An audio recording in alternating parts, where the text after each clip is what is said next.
Good afternoon, everybody. Welcome back. I am Matt, and today we're going to talk about something that isn't mentioned a whole lot on craps channels. And it's somewhere you wouldn't expect to play dice. And that is playing craps at a casino aboard a cruise ship. So if you've ever wondered about trying your hand at dice while at sea, this video series is for you. So this particular video will focus on playing the dues or the pass line style of play. You can watch my other video where we go over playing the don'ts or the lay bets. Click the link in the description below after watching this video to see me go over the rules for playing the dark side of craps. And by the way, if you've already watched my introduction on the other dark side video, you could skip ahead using the chapters down below. All right, so all the rules at the land casino are pretty much basically the same. However, there are different rules you need to know about while playing craps aboard a ship. Let's face it, aboard a ship, you are a very captive audience. There's usually only one table, and there's definitely no way you could leave to go play at a different casino. So, of course, the rules they make will not favor the player. They're, of course, going to favor the house. All right, so I played on 3 different Royal Caribbean ships recently: the Adventure of the Seas, the Independence of the Seas, and the Mariner of the Seas. Now, even though they were all in the same cruise line, the rules on each table were very different. So other cruise lines will have their own rules. So you'll have to check with those companies like Carnival, Norwegian, Holland America, etc. Okay, so the first thing I noticed when playing craps aboard a cruise ship is that the rule number 1 is that both dice must hit the back wall. You're thinking, Matt, duh. Like, of course. Everybody, no, seriously. Both dice have to hit the back wall. Both dice, back wall. The dealers can and will call no roll every time the dice do not hit. So I've been on land casinos before, and as long as it's like completely randomized rolling across the felt, you know, and you're not doing it intentionally, the dealers will usually let it go with a warning like, "Sir, please hit the back wall." But they are very, very strict aboard a ship. I saw people get very, very upset more than once when there was no roll called. And they called no roll a lot of times. Both dice must hit the back wall. If one hits and the other one lands there, no good. I was straight out, which is the exact opposite side of the table, throwing across a 12-foot long table. The dice were rolling randomly across the felt and maybe landing sort of like that. That's a no roll. I saw them call no roll if you hit the sides or if you hit the mirror up here where the stick man is. So remember, they must hit the back wall. I mean, really, let's face it, this rule isn't all that bad. And chances are a land casino could be that strict about hitting the back wall, but they're just really super strict about enforcing that rule. All right. So that was the first thing. That's pretty standard, right? Okay, I'll hit the back wall, no problem. If you have a new player, though, they can really be intimidated throwing the dice themselves. So remind them, if you have a new person, hey, do yourself a favor, just make sure they hit the back wall. You don't have to whip them really hard, but just make sure that they hit the back alligator skin here. Okay, so let's get on with the most important thing, the second thing. For this demonstration, we're at a $10 minimum table, okay? The first big change on a cruise ship versus a land casino is that the odds you place on the pass line bet. So, $10 bet on a pass line bet. At a land casino, you could typically place what's known as 3, 4, 5 times odds. So, for a $10 pass line bet, if the point is a 4 or a 10, okay, you can place 3 times odds behind your pass line bet. So 3 times, so 10 times 3 is $30. You can place $30 odds behind your pass line bet. If the point is a 5 or a 9, you can do 4 times odds. So 10 times 4 is $40. You have $40 behind the line. Okay, and then a 6 or an 8 is rolled, 5 times odds behind your $10 pass line bet. Remember, the odds grow 3, 4, 5, starting at the 4. So 3 times, 4 times, 5 times. And again, across all casinos in America, they're all pretty standard. Now, there are some casinos that allow you to do 10 times odds. So for a $10 bet on any number, you could put $100 behind in odds if you want to. I don't typically play the pass line and pass line odds, so it wasn't a real big problem for me, but I want to go talk with you a little bit about the pass line bets themselves. So this pass line odds bet is an optional bet, okay? You do not have to put money here. However, when you put money back here, this money will pay the true odds for that number being thrown, okay? And it's the true odds against this number against the 7. So for example, the 4 and the 10 will pay 2 to 1. So here's your $10 flat bet and your $30 odds. So if another 4 is rolled, you get $10 pushed into here, and you would get $60 for your odds bet. So 10 for 10 and 60 for 30. Okay, great. So then odds will go into your rack. If it was a 5 or a 9, remember these are sister numbers, so they have the same odds. If it's a 5 or 9, you'd be allowed to put $40 behind, right? 3, 4, 5, $40 behind. And if another 9 is rolled, let's say, you'd get paid $10 on your flat bet. And then again, $60. That's not $60. That's $60 for your $40 bet. Okay? And then you would take this and put that in your rack. And that would go over here. And then if you had a 6 or an 8, you could put $50 odds down behind the $10 bet. Remember, 5 times 10, 50. And that, of course, will also pay $60. For those of you that are aspiring dealers, if you're working at a 3, 4, 5 table and someone is playing max odds, the payout will always be 6 times the pass line bet. So if you noticed, it was $10. On a 4, it paid 60. On a 5, it paid 60. On a 6, it paid 60. Just so you know. Okay? That's pretty simple. I didn't really explain it, but a 4 pays 2 to 1. So for every $1 you bet, you'll win 2 back.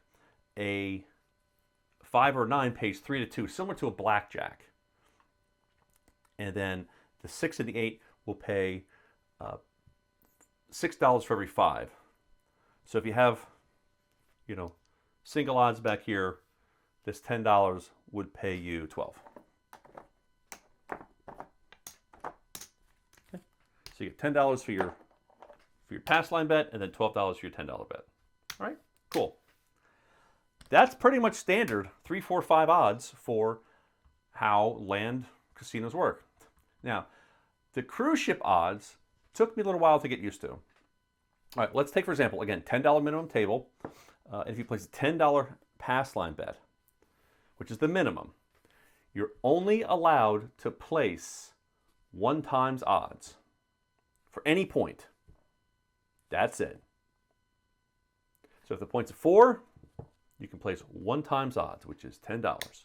Point to 6, 1 times odds. Now, they probably do this so they don't have to make large payouts for the points are made.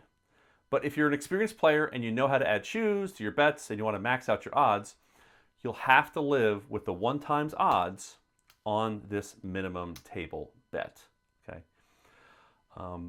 Just to go over really briefly, so the points of 4 and 10 on a $10 pass line with a 1 times bet. Again, the $10 flat bet will pay you $10, and the $10 will pay you 20 for odds behind. Okay, so then I can go into your rack. If it's a 5 or a 9 and you have $10 pass line, $10 odds, that of course is going to pay you $15 for your odds and $10 for your flat bet. And again, remember, the 5 and 9 pay off like a blackjack. So for every 2, you win 3. So it's $10, you win 3. Okay, and then those can go in your rack. And then if you've got a 6 or an 8, is the point. $10 pass line, $10 odds. That, of course, just like I explained before, pass line would pay $10, and your odds of $10 would pay you $12. Right? So that is single odds on a $10 pass line bet. I kind of find it hard to get a lot of money back from the casinos when they have this restrictive payout structure. Minimum bet, single times odds. Okay, so what happens if you increase your pass line bet to, let's say, $15? Okay, so this is 1.5 times the minimum, 1.5 the minimum. In this case, they allowed you to take up to 2 times odds. Right, so if it was a 4, 2 times 15 is 30. So you could put $30 there. If the point was a 6, you're allowed 2 times odds, $30, $15 pass line. That was the max you could put behind. There were people that were trying to put, you know, $50, $60 behind. They said, no, no, no, sir. Sorry, 30 is the most you can do. And people didn't understand what that was. It slowed the game out. It made it very confusing for the people. They were getting payouts weird. They were expecting one amount, and, you know, they weren't getting it. So 2 times odds on a $15 table. So the most you can put behind is $30. And again, this is only available if you increase that pass line bet to 1.5, what the minimum bet was. All right, so did that example. So how do we get up to the 3, 4, and 5 times odds that we're used to playing at a standard land casino? 3, 4, 5 times odds. Well, aboard this ship, you had to bet at least $25 on the pass line in order to have the privilege, shall we say, to make those odds bets. So, pass line bet of $25. Let's say that the point is a 4. You were allowed to put 3 times odds, which is $75 times the $25. Okay, and if it was a 5 or a 9, you could pay 4. You place 4 times your bet. And if it was a 6 or an 8, you could put 125, which is 5 times your bet. And remember what I said before, if you're at a 3, 4, 5 table and you place max odds behind each number, the payoff will be 6 times the flat bet. So you get paid here, and your odds, if it's the max odds, would get, so it'd be 150 on the 4, you'd get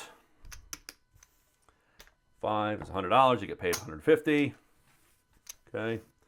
And if it was a 6 or an 8 and you put 125, you get paid 150. Okay. That's how those odds worked.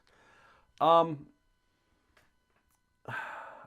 wasn't too keen on this type of a payout structure, probably because I don't, like, again, I don't make a lot of pass line bets and odd bets. So it was really difficult for me to catch on to what exactly was happening. Now, just to complete this video, I want to tell you about the other ships and the odds that they offered, because they were all different, even though they were all Royal Caribbean ships. So aboard at the Independence of the Seas, their minimum pass line bet was $10. And if you had anything less than $25, you could only do single odds. That was it. So if you put $20 down on your pass line, you could only go to $20 single odds. Okay? In order to do double odds, you had to put down $25. So now that it's $25, now you are permitted to put down $50 behind your bet as odds. I know, right? And then what if you wanted the coveted 3, 4, 5 odds that they offer at most land casinos? Well, for that privilege, you'd have to bet at least $50 down on the pass line.